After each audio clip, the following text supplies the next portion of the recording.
नमस्कार, मैं हूं मनोज वर्मा और आप देख रहे हैं हमारा विशेष कार्यक्रम अटेंशन। मध्य प्रदेश में विधानसभा चुनाव भले अगले साल होंगे, लेकिन भाजपा कांग्रेस पूरी तरह मिशन मोड पे आ चुके हैं। दोनों तरफ से चुनावी अभियान चलाए जा रहे हैं, सबके टारगेट भी फिक्स हैं। लेकिन इस बीच भाजपा के समर्पण निधि अभियान ने संगठन की टेंशन बढ़ा दी है। इस अभियान के तहत 150 करोड़ रुपये जुटाने का जो टारगेट रखा था, उसको लेकर पार्टी नए सिरे से विचार कर रही है। अटेंशन में आज हम इसी पर चर्चा करेंगे, लेकिन उसके पहले देखिए हमारी खास रिपोर्ट।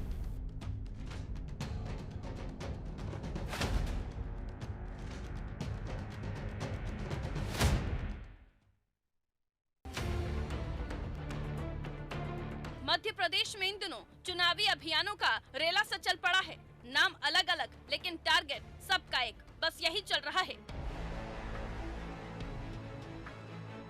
अभियान शुरू कर टारगेट सेट कर दिया, और टारगेट भी ऐसे जिनका पता नहीं पूरे होंगे या नहीं। जाहिर है इन अभियानों के जरिए बीजेपी कांग्रेस आगामी विधानसभा चुनाव के लिए अपनी मुहिम और तैयारियों को धार देने में जुटी हैं। बूथ विस्तारक अभियान के बाद बीजेपी ने 11 फरवरी से समर्पण निधि अभियान की शुरुआत की थी, तो कांग्रेस ने भी घर घर चलो अभियान को एक्सटेंड करा था। बीजेपी ने समर्पण निधि अभियान के जरिए 150 करोड़ रुपए जुटाने का महत्वाकांक्षी लक्ष्य रखा था, लेकिन पार्टी अब तक मुश्किल से महज 40 करोड़ रुपए ही जुटा पाई है, जबकि साल भर में 150 करोड़ रुपए जुटाने की चुनौती है। इस मुद्दे पर प्रदेश संगठन भी काफी नाराजगी जता चुका है। इसी को लेकर पार्टी ने 24 और 25 फरवरी को मैराथन बैठकें भी बुलाई थी। मंत्री, सांसद, विधायकों और जिला अध्यक्षों को और जिम्मेदारियां भी सौंपी गयी। इसके बाद भी पार्टी का अभियान अधर में लटकता नजर आ रहा है। प्रदेश अध्यक्ष वी डी शर्मा के एक बयान से तो ऐसा लगता है कि शायद बीजेपी के समर्पण निधि अभियान ने समर्पण कर दिया है। प्रदेश अध्यक्ष वी डी शर्मा ने कहा कि राशि को लेकर हमारा कोई टारगेट नहीं है। समर्पण निधि के बहाने हमारा लक्ष्य तो अधिक से अधिक लोगों तक पहुंचना है। कि जिस प्रकार से हमारा बूथ विस्तारक अभियान चला था और बड़ा सफलतापूर्वक संपन्न हुआ, उसी प्रकार से मध्य प्रदेश के अंदर हमारे सभी कार्यकर्ता समर्पण निधि का हमारा जो अभियान है, उस अभियान में जो हमारा लक्ष्य है कि अधिकतम लोगों तक पहुंचना, मुझे इस बात के लिए आपको बताने में बड़ा हर्ष भी है। कार्यकर्ताओं को मैं आपके माध्यम से धन्यवाद देता हूं कि इस अभियान में भी कार्यकर्ता बूथ बूथ पर जाकर समर्पण के अभियान में जुटे हैं। और इसमें भी भारतीय जनता पार्टी जो हमारा टारगेट है कि अलग अलग ज़्यादा से ज़्यादा लोगों तक, कार्यकर्ताओं को बूथों तक पहुंचना, अपने सहयोगी और सिंपैथाइजर्स के साथ मिलकर के उनसे समर्पण लेना और अलग अलग सेगमेंट के लोगों के साथ संपर्क बनाना, इस माध्यम से तो ये भी एक बड़ा अभियान हमारे भारतीय जनता पार्टी के सभी मध्य प्रदेश के कार्यकर्ता इस ताकत के साथ लगे। 15 तारीख तक इस अभियान को पूरा करेंगे। भाजपा के समर्पण निधि अभियान पर कांग्रेस ने भी तंज कसा है और कहा है कि भाजपा के बूथ विस्तारक कार्यक्रम के महाफ्लॉप होने के बाद अब समर्पण निधि कार्यक्रम भी फेल हो गया है, और ये सच्चाई भाजपा प्रदेश अध्यक्ष ने स्वीकार कर ली है। भाजपा का बूथ विस्तारक कार्यक्रम भी फेल हो चुका है। दावा किया था कि हर नेता 100 घंटे देगा, ऐसे 20,000 कार्यकर्ता 20 लाख घंटे देंगे। ना मुख्यमंत्री बूथों पे 100 घंटे दे पाए, ना कोई केंद्रीय मंत्री दे पाए, ना प्रदेश के मंत्री दे पाए, और आज तक भारतीय जनता पार्टी आंकड़ा जारी नहीं कर पाई कि किस नेता ने कितने घंटे किस बूथ पर दिए। पूरा कार्यक्रम महाफ्लॉप साबित हुआ। अब भाजपा का दूसरा जो बड़ा अभियान था, समर्पण निधि अभियान, जिसको लेकर 150 करोड़ का टारगेट रखा गया था, वो भी महाफ्लॉप साबित हुआ है। आज खुद भाजपा के प्रदेश अध्यक्ष ने सच्चाई को स्वीकारा। अब वे ज्यादा से ज्यादा राशि की इस अभियान के तहत जो ज्यादा से ज्यादा राशि एकत्रित की बात कर रहे थे, अब कह रहे हैं ज्यादा से ज्यादा लोगों तक पहुंचना हमारा लक्ष्य है। वो समझ चुके हैं कि जनता भारतीय जनता पार्टी की चंदाखोरी से त्रस्त है, चंदा मिल नहीं रहा है, जनता उनको बुरी तरह से भगा रही है। जाहिर तौर पर 2023 के विधानसभा चुनाव के लिए बीजेपी और कांग्रेस दोनों ने अपनी अपनी तैयारियां शुरू कर दी हैं। समर्पण निधि अभियान के पहले बीजेपी ने बूथ विस्तारक अभियान की शुरुआत भी की थी। सभी मंत्रियों को बूथ पर 100 घंटे बिताने के निर्देश दिए गए थे, लेकिन एक भी मंत्री 100 घंटे के टारगेट को पूरा नहीं कर सका है। पार्टी आलाकमान ने भी इसको लेकर नाराजगी जाहिर की है। दूसरी ओर कांग्रेस भी घर घर चलो अभियान के जरिए बीजेपी सरकार की वादा खिलाफी को भुनाने की शुरुआत कर चुकी है। शुरुआती रुझान मिलते ही कांग्रेस ने 28 फरवरी तक चलने वाले इस अभियान को 15 दिन के लिए और बढ़ा दिया है। दरअसल कांग्रेस को उम्मीद है कि बीजेपी के दावों को एक्सपोज करने के लिए घर घर दस्तक और जन जागरण अभियान कांग्रेस को सबसे ज्यादा माइलेज देगा। अब तक बीजेपी भले ही ये दावा करती रही हो कि प्रदेश में कांग्रेस कहीं नहीं है, लेकिन कांग्रेस ने जिस प्रकार की सक्रियता दिखाई है उसने बीजेपी को सोचने के लिए मजबूर जरूर कर दिया है। ब्यूरो रिपोर्ट, अनादि टीवी।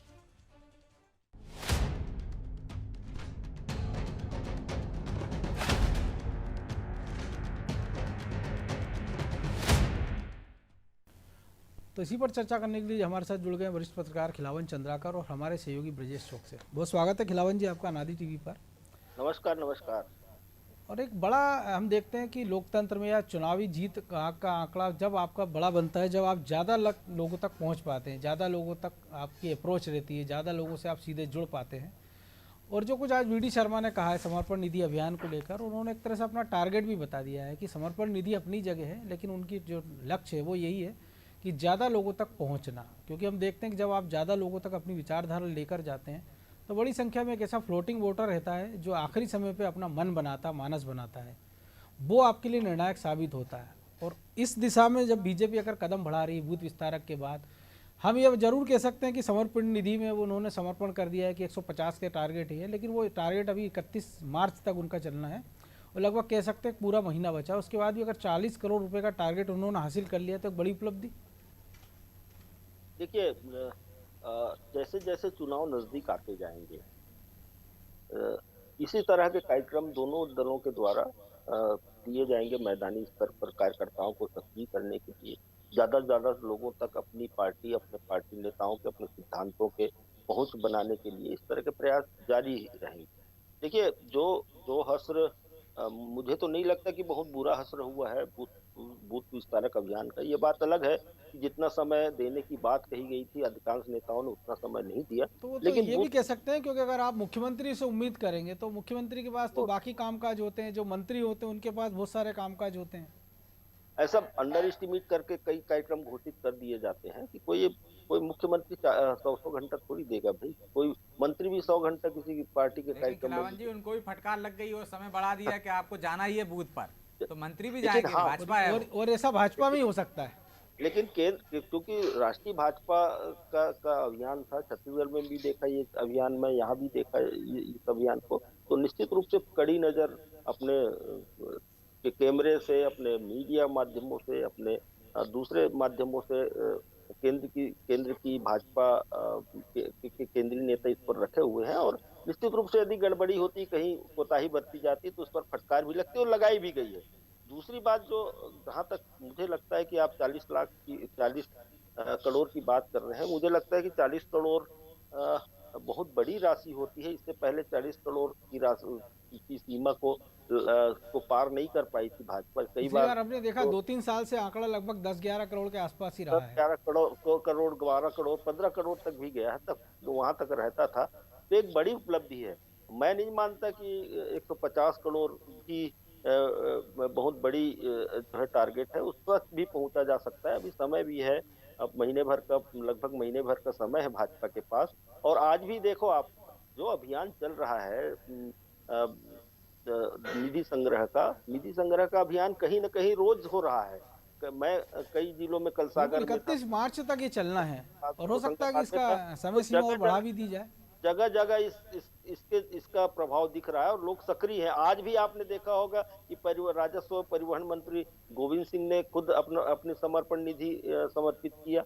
तो मुझे लगता है कि बिना टारगेट के भी टारगेट को अचीव करने के बजाय यदि 40 करोड़ 50 करोड़ 100 करोड़ तक भी पहुंच जाती है भाजपा, तो उसके लिए बहुत बड़ी उपलब्धि है, बहुत बड़ी बात है ये। और निश्चित रूप से मुझे लगता है कि केंद्र की जो भाजपा के केंद्रीय नेतृत्व है वो इस बात को स्वीकार करेंगे कि 150 करोड़ बहुत बड़ा टारगेट। हमें नहीं मालूम, मेरे पास इस तरह का कोई इंफॉर्मेशन नहीं है कि 150 करोड़ का जो है टारगेट रखा होगा। लेकिन हाँ, 100 करोड़ भी पहुंच जाते हैं। लेकिन अगर एक पखवाड़े एक महीने के भीतर अगर 40 करोड़ इकट्ठा हो रहे हैं, इसका मतलब है कि टारगेट बड़ा है ही सही। हाँ, टारगेट बड़ा है निश्चित रूप से। आपने जो शुरुआत के 1 महीने में आपने 40 करोड़ इकट्ठा कर लिया, तो आप अंतिम समय में तो और तेजी आती है काम में। तो आप समझ लीजिए कि 100 करोड़ के लगभग लगभग समर्पण निधि इकट्ठी की जा सकती है। बीजेपी ने अभी बड़े बड़े बड़े टारगेट, बड़े जो है दानदाता कहना चाहिए, पार्टी को निधि देने वालों तक संभवतः पहुंच नहीं बनाई होगी। हो सकता है 1-2-4 दिन में बना ले और उनसे जो है बड़ी राशि जो है पार्टी निधि में आ जाए, ऐसी संभावना है जी। ब्रजेश जी, संभावना तो, लेकिन एक और चीज़ भी हम देख रहे हैं कि कांग्रेस जो आरोप लगा रही है, लेकिन उनके खुद के जो अभियानों की स्थिति है कि घर घर चलो अभियान की बात कर लें, या जिस प्रकार से उन्होंने महिला कांग्रेस की कार्यकारिणी भंग की है, तमाम सारे विवादों का वास्ता वहाँ चल रहा है। और सबसे मज़े की बात है कि इसके बावजूद भी वो अपना घर संभाल नहीं पा रहे और बीजेपी के नेताओं को वो नियोजते फिर रहे हैं कि कभी केपी यादव से कहते हैं कि आपका अपमान हो रहा है, यहाँ जाइए, कभी वो कहते हैं नरोत्तम मिश्रा से कि आप आ जाइए यहाँ, जबकि वो खुद के उनके नेताओं की जो स्थिति है, अजय सिंह की बात कर लें, अरुण यादव की बात कर लें, सुरेश पचौरी, रामनिवास रावत, एक लंबी फहरिस्त है। तो संगठन के मोर्चे पे भी वो कहीं पीछे नज़र आ रहे हैं और अपना घर संभालने की बजाय वो गिमिक्स में ज़्यादा विश्वास रख रहे हैं कि एक तरह से वो कह रहे हैं कि इनको मीडिया कवरेज भर मिल जाए कि देखिए उन्होंने इनको न्योता दे दिया, उनको न्योता दे दिया है। तो जब संगठन आप मजबूत कर नहीं रहे और केवल शोशेबाजी से आप कह रहे हो और आप बयानबाजी जरूर कर दे रहे हो कि बीजेपी फेल हो गई है, तो ये मॉनिटरिंग करने का जिम्मा तो उनकी अपनी जो संगठन है उनके पास एक लंबा चौड़ा दिल्ली तक, और दिल्ली का क्या उनके मध्य प्रदेश में जहाँ उनका संगठन, उसमें उतनी उनकी धमक रहती है कि वो मंत्रियों को फटकार सकते हैं। कांग्रेस में तो हम देखते हैं पदाधिकारियों को डांट भी नहीं पाते हैं अध्यक्ष। वैसे मनोज जी, नैतिक आधार पर तो कांग्रेस को हक ही नहीं बनता कि वो कुछ कहे। जिसके घर कांच के होते हैं वो दूसरों के घर पे पत्थर नहीं फेंका करते हैं। लेकिन कांग्रेस है और सियासत है ये दरअसल, तो सियासत में हम सामने ना भी फिकवाए तो ये भी कर सकते हैं कि जिनके घर कांच के हैं तो उनको कपड़े लाइट बंद करके बदलना चाहिए। बिल्कुल ऐसा भी कह सकते हैं। तो देखिए, आप कांग्रेस की हम इसलिए बात नहीं कर रहे, कांग्रेस से जो आपने बात कही है उनका हमने देखा है कि छिंदवाड़ा, हमने देखा कि राजगढ़, गुना, जो उनके दिग्गज नेताओं के घर हैं। छिंदवाड़ा उनका कमलनाथ जी का है, राधोगढ़ आप देख लीजिए दिग्विजय सिंह जी का है। वहाँ वो किस तरह से उनके हालात हुए, उनकी पोल खुल गई है, खुद उनके ही संगठन ने खोल दिए कि यूथ कांग्रेस का एक बूथ पे 5 यूथ वाला कंसेप्ट जो था वो फेल हो गया। उनको 5 यूथ नहीं मिले हैं वहाँ पे, तो वो भाजपा से क्या बात करेंगे। भाजपा के पास तो पन्ना प्रमुख, पेज प्रमुख तक हैं, वो अपने बूथों का विस्तार कर रहे हैं। और इसमें कुछ नया नहीं है, पहले भी उनको 2 यूथ मिले थे, एक जयवर्धन सिंह, दूसरे नकुलनाथ जी। तो आप देखिए कि वो अपनी चिंता करें, ना कि भाजपा की चिंता उनको करने की जरूरत नहीं है, क्योंकि भाजपा उनसे बहुत आगे है मनोज जी। यदि हम देख रहे हैं कि उनके बूथ पर 100 घंटे का समय नहीं दे रहे हैं, तो चाहे मंत्री हों, चाहे सांसद हों, चाहे विधायक हों, उनको फटकार लगाई जाती है। समर्पण निधि की जो हम बात कर रहे हैं, लक्ष्य आपने 150 क्यों रखा, तो मैं देखता हूं कि भाजपा को जिस हिसाब से कि हम वो कहते हैं कि 300 पार, वो नारे देते हैं, वो लक्ष्य तय करते हैं, लंबा लक्ष्य तय करते हैं। तो जब तय आपका लक्ष्य लंबा हो, दूर लक्ष्य हो, तो उसको पाने के लिए आप कठिन मेहनत करते हो, तो कठिन परिश्रम करते हो, तो आप लक्ष्य तक भले ही ना पहुंच पाओ, लेकिन आप सत्ता तक भी पहुंच जाते हो। तो हो सकता है 150 करोड़ का लक्ष्य उन्होंने इसलिए रखा हो कि इसको पाने के लिए पिछले पूरे रिकॉर्ड टूट जाए। जैसे देखिए 3 से 4 गुना बड़ा लक्ष्य था ये अब तक का, जो आपने भी कहा 15, 20, 25 तक पहुंच पाए हैं, 15-20 तक पहुंच पाए हैं, लेकिन इस बार वो 40 तक पहुंच गए, क्योंकि लक्ष्य बड़ा रखा था ना। और जब 1 माह का समय तो मान के चलिए 80 पहुंच जाएंगे। जब कुशाभाऊ ठाकरे के जमाने में भी वो कार्यकर्ताओं से ही कहते थे कि इस चुनाव में हमको सरकार बनानी है, सरकार बनानी है। बिल्कुल। और जब उनसे पूछा जाता था कि आप 15-20 सीटें जीते हैं, तो वो ये कहते थे अगर मैं ये कहूँगा कि 15-20 सीटें जीतनी तो हम 2 सीटों पर सिमट जाएंगे। तो ये देखिए, जब उन्होंने इसे शुरू किया तो हमने देखा 90 में सरकार बनी, और अब देश में जिस स्थिति में बीजेपी संगठन मजबूत आया है, तो शायद वो ऐसे ही नेताओं के कारण है। जी, निश्चित तौर पर देखिए भाजपा कैसे मजबूत हुई। आज हम देखते हैं कि कांग्रेस यदि विपक्ष में आ जाती है तो उसके कार्यालयों के बिजली कट जाती है, एसी बंद हो जाते हैं, कर्मचारियों की छटनी कर दी जाती है। लेकिन भाजपा में देखिए आप, वो ये समर्पण निधि के माध्यम से हर कार्यकर्ता से जो समर्पण निधि लेते हैं 5 रुपये से लेके 1000 रुपये तक, उसकी बदौलत उनकी व्यवस्थाएं पूरी चल रही हैं। आज हम देख रहे हैं कि सबसे ज़्यादा धनवान पार्टी यदि कोई है तो भाजपा है, बसपा है, क्योंकि ये जो निधि आई है उसकी वजह से। लेकिन यदि कांग्रेस की हालत देखें तो हम कई जगह खराब हालत है, उसके कार्यालय नहीं है मध्य प्रदेश में। लेकिन आप देखिए कि भाजपा के आपको हर जिला में कार्यालय मिलेंगे। प्रदेश स्तर का कार्यालय की तुलना कर लीजिए ये कांग्रेस से और भाजपा के, तो जमीन आसमान का अंतर दिखेगा आपको। देख लीजिए कि जो बीजेपी ने विपक्ष में रहते हुए उनका जो मध्य प्रदेश में कार्यालय बनाया प्रदेश स्तर का, और जो कांग्रेस ने सत्ता रहते हुए जो कार्यालय बनाया, दोनों का अंतर आपको साफ दिख जाएगा। तो कांग्रेस में कांग्रेस नेता अपनी जेब भरते हैं और ये संगठन के लिए करते हैं। समर्पण निधि क्यों नाम दिया गया है कि समर्पण, यदि आप 5 रुपए भी देते हो, यदि हम राम मंदिर की बात करते हैं, हर आदमी ने चंदा क्यों दिया? हर आदमी ये चाहता था कि राम मंदिर में मेरा भी थोड़ा योगदान हो जाए। जब यदि पार्टी को आप समर्पण देते हैं, एक 5 रुपए भी देते हैं, तो आपको लगता है अपनी पार्टी है, मेरे खर्चे से चल रही है, मैंने इसमें दिया, तो आप पार्टी से एक व्यक्तिगत रूप से एक आप जुड़ाव होता महसूस करते हो, आपसे भावनात्मक रूप से जुड़ जाते हो कि मेरी पार्टी है, मैंने 1000 रुपए दिए हैं या मैं हर साल 5 रुपए देता हूँ, 1000 रुपए देता हूँ। तो ये समर्पण करने की बात है कि आप पार्टी के लिए समर्पित हो, आप अपने हिसाब से दे रहे हो चंदा। तो ये मंशा रहती है पार्टियों की कि वो इस तरह से निधि इकट्ठा करते हैं। तो निश्चित तौर पर यदि 150 का लक्ष्य रखा है तो 150 भले ही ना पाए, यदि वो सत्ता में भी रखते हैं, मध्य प्रदेश में रखा, आपकी बार 200 पार नहीं जा पाए थे ना, 200 पार, लेकिन लक्ष्य तो 200 रखा था। आप देखिए उत्तर प्रदेश में वो कहते हैं आपकी बार 300 पार, 300 तक नहीं जाएंगे, लेकिन 300 हासिल करने की कोशिश में सत्ता की वो बहुमत में पा जाएंगे और सत्ता में बरकरार रह पाएंगे। तो ये कोशिश रहती कार्यकर्ताओं, जो आपने खुद कहा है कि जब 15 सीटें आती थी, ठाकरे जी कैसे कहते थे कि हम सरकार बना रहे हैं, सत्ता में आ रहे हैं। तो ये कार्यकर्ताओं में एक भाव है सब पैदा करने, जोश है सब पैदा करने के लिए कि पार्टी की लग जाओगे, 150 का लक्ष्य दिया, हमें ये लक्ष्य हासिल करना है, तो 150 तक नहीं पहुंचोगे, 100 तक तो पहुंच ही जाओगे आप। तो ये भावना रहती है। इसलिए आज बीडी शर्मा ने स्पष्ट भी कर दिया है कि आप देखिए कि हमारा, लेकिन आपकी इस बात से हो सकता है कई कांग्रेसी खुश हो गए होंगे जो देख रहे हैं कि उत्तर प्रदेश में सरकार बना रहे, तो उनको लग रहा होगा कि नहीं एक लक्ष्य पूरा कर सकते हैं। निश्चित तौर पर कांग्रेस तो क्या कहती, किस बात में खुश हो जाती है? वो इस बात में खुश हो जाती है कि देखिए आपका पश्चिम बंगाल में क्या हाल हो गया, आप सरकार में नहीं बना पाए, हम लड़ रहे हैं, देखिए हमारा वोट परसेंट बढ़ गया, 0 सीट आई, वोट परसेंट बढ़ गया हमारा, इसमें भी खुश हो जाते हैं। यदि उत्तर प्रदेश में उनको 2.5 के अंक में भी नहीं आएंगे, यदि 2-4 सीटें बढ़ जाएंगी, तो वो कहेंगे नहीं, प्रियंका जी ने बहुत मेहनत की, देखिए हम इतने पे आ गए, ये इनको सत्ता से बाहर करने की कोशिश कर रहे हैं लगातार। देखिए ये खुश होने के लिए अच्छी बात है कि आपको जोश भरने के लिए खुद को भी आत्मविश्वास, लेकिन अति आत्मविश्वास ना करना चाहिए कि भाई हाँ कि आप कोशिश तो कर रहे हो। तो कांग्रेस का बिल्कुल विश्वास नहीं रहता मनोज जी, अति आत्मविश्वास रहता, ओवर कॉन्फिडेंस में चली जाती है वो। तो खिलावन जी, ओवर कॉन्फिडेंस की क्या नतीजे हासिल देख रहे हैं आप कि 2023 में हो सकते हैं? क्योंकि हम देख रहे हैं कि कार्यक्रम आप जरूर चला रहे हैं, लेकिन जो नीचे तक आप जो जाना चाहिए, जो आपका टारगेट है, जैसे मैंने शुरू में भी कहा था कि आप ज़्यादा लोगों तक आप जब जाओगे तो उसके बेहतर नतीजे होते हैं। लेकिन अगर आप कागज़ पे एक अभियान चलाएंगे, हम देख रहे हैं कि जो ब्रजेश ने भी बताया था कि यूथ कांग्रेस को जो जिम्मेदारी मिली थी कि उनके जो दिग्गज नेता, उनके गढ़ों में उसका हश्र क्या हुआ इस कार्यक्रम का। तो अब ऐसी स्थिति में कि कांग्रेस को लग रहा है कि एक तो बीजेपी से बहुत लोग नाराज होंगे, तो उनको स्वाभाविक रूप से वोट मिलेगा, 2018 ऐसी स्थिति होगी। लेकिन जब वो अपने नेताओं को संभाल के नहीं रख पा रहे, और ऐसे नेता जो उनको सीटें जिता सकते हैं, क्योंकि अपने दम पर बहुत सारे नेता होते हैं जो खुद की सीटें जीत पाते हैं, वो भी कई सारे नेता हार भी जाते हैं। हमने सिंधिया को देखा है, राहुल गांधी को देखा है कि जिनके जहाँ जिम्मेदारी होती है कि वो अपने समर्थकों को जिता लेते हैं लेकिन खुद हार जाते हैं।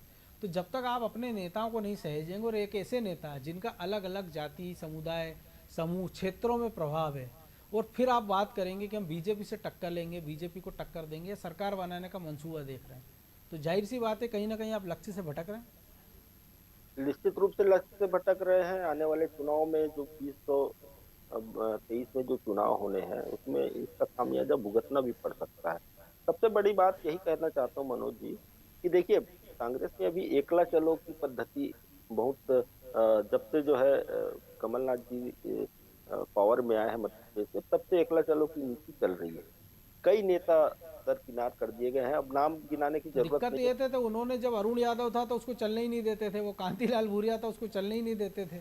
कई बड़े नेताओं को जिनका क्षेत्रों में बहुत ज्यादा प्रभाव है, चाहे क्रांतिलाल भूरिया का देख लीजिए आप, निमाड़ में हो, चाहे झाबुआ में हो, चाहे अलीराजपुर में, कितना प्रभावशाली नेता माने जाते हैं। अजय सिंह है, विंध्य क्षेत्र के बड़े प्रभावशाली नेता है, उनका एक आभा मंडल है, उनके बहुत सारे कार्यकर्ता हैं। लगातार उनके पिता सतना से चुनाव लड़ते रहे, वो लड़ते रहे, वहां से चुरहट से सीधी से चुनाव लड़ते रहे। तो बहुत बड़ा एक आभा मंडल है उनका, बहुत बड़े कार्यकर्ताओं का समूह है। उसी तरह से आप हर नेता का, आप अरुण यादव का देख लीजिए, दिग्विजय सिंह का देख लीजिए, सब सब सब अपने अपने एरिया में बहुत अच्छे अच्छे छत्रप हैं, बहुत अच्छे प्रभावशाली लोग हैं। इनका उपयोग कांग्रेस में नहीं हो पा रहा है, उसका यही कारण है।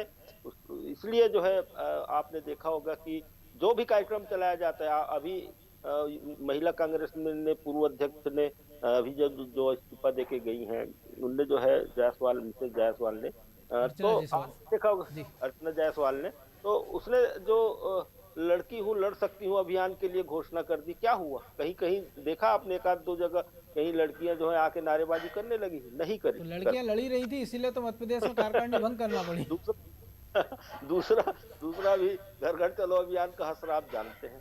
जिस राजनीतिक दल के 12 से 15 जिला अध्यक्ष काम नहीं करने की बात 1 साल पहले कह चुके हैं कि हम इस दायित्व का निर्वहन नहीं कर पाएंगे, तो आप उनको बदल नहीं पा रहे हैं, तो आपके मैदानी स्तर पे संगठन की स्थिति क्या होगी ये तो बताइए। बदलेंगे कहाँ, वो तो इंतजार कर रहे हैं कि कोई आ जाए उनके पास। केपी यादव को न्योता देते हैं कि आ जाइए, वहां पे आपका सम्मान नहीं हो और रहा एक है, संकट नरोत्तम है, मिश्रा को देते हैं वो। अगर काम के हिसाब से बदलने लगे तो फिर बचेगा कौन, ये एक बड़ा सवाल है। आपने एक बूथ 5 यूथ का उदाहरण दिया। अभी एक मतदान केंद्र में 20 लोगों को तैनात करने की बात सामने आई थी, लेकिन कहाँ हुआ? कई मतदान केंद्र में आज स्थिति ये है कि तो जो एक बूथ 5 यूथ की तो आप बात कर रहे हैं, 65,000 के लगभग बूथ हैं और नहीं 6,000 है। के बूथ तक भी कांग्रेस, यूथ कांग्रेस पहुंची नहीं थी। तो आप अंदाज लगा लीजिए कि अगर 20 से मल्टीप्लाई करेंगे तो 1.25 लाख लोगों की जरूरत आपको पड़ेगी। तो ब्रजेश जी, एक और चीज़ है, तो बीजेपी तो हम देख रहे हैं प्लान बी में भी सरकार ने काम शुरू कर दिया, मंत्रियों का एक समूह बना दिया और ऐसी योजनाओं को जो कि फ्लैगशिप योजना थी शिवराज सरकार की, जिसके कारण वो मामा के रूप में लोकप्रिय हो, चाहे वो लाडली लक्ष्मी हो, कन्यादान योजना हो, चाहे वो मुख्यमंत्री तीर्थ दर्शन योजना, तमाम सारी योजना मंत्रियों का समूह बना दिया और एक चिंतन शिविर कान्हा में रख लिया है 27-28 तारीख में बजट सत्र के बाद।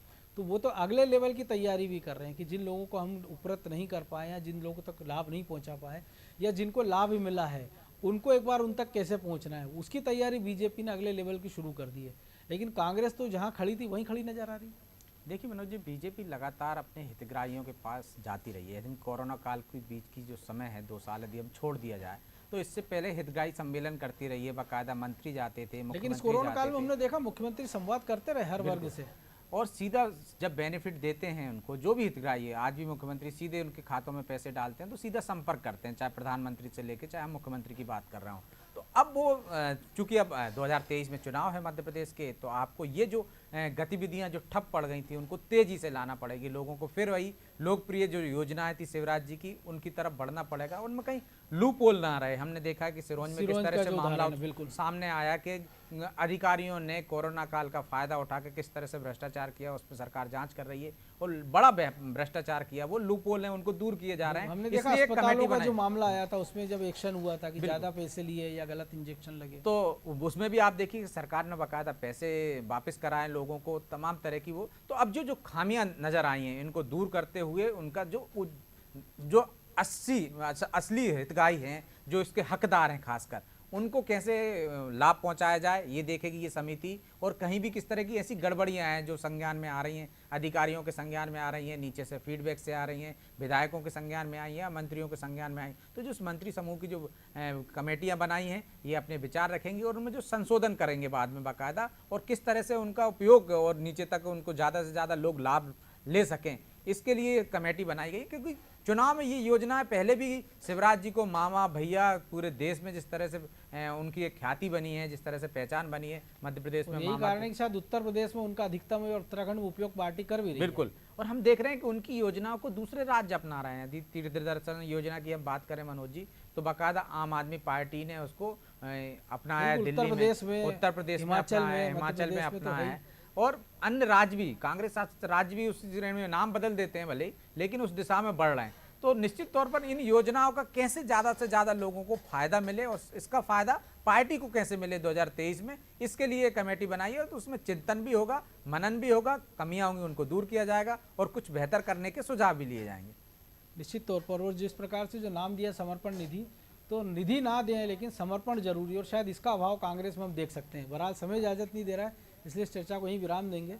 तो निश्चित तौर पर एक बड़े टास्क के साथ बीजेपी मैदान में उतरी और जिस प्रकार से संगठन के बाद सरकार ने मोर्चा संभाला है और कांग्रेस की ओर से जो जवानी जमा खर्च चल रहा है, तो जाहिर सी बात है अगर आपको चुनाव जीतना है तो कुछ नए आइडिया के साथ जनता के बीच जाना पड़ेगा, ज़्यादा मेहनत करना पड़ेगी, वो भी तब जब प्रतिद्वंदी आपके सामने बीजेपी जैसा हो। तो अटेंशन में आज इतना ही, मुझे दीजिए इजाज़त और आप देखते रहिए अनादि टीवी। नमस्कार।